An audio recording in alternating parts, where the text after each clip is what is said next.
Hello mga beshi! Welcome to my mini cooking vlog. Ayan, at nakabili nga niya ako ng mapulang isda. Ayan, medyo mahal, 280 ang kilo, pero 4 na peraso lang ang sinigang ko. Tapos, may prito. Nilagyan lang natin ng upo dahil masisira na ang upo natin dahil ilang araw na rin. Nilagyan ko lang yan ng kamatis, ng sile na hindi maanghang. Bakit kaya hindi maanghang yung mga beshi, ano? Ayan, tas lagyan lang natin siya ng asin. Hindi ko pa siya inalagyan ng asin.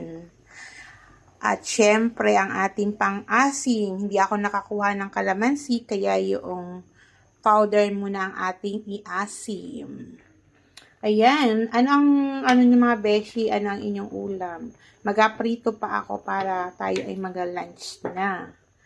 Yun lang mga beshi. Thank you for watching always. Bye!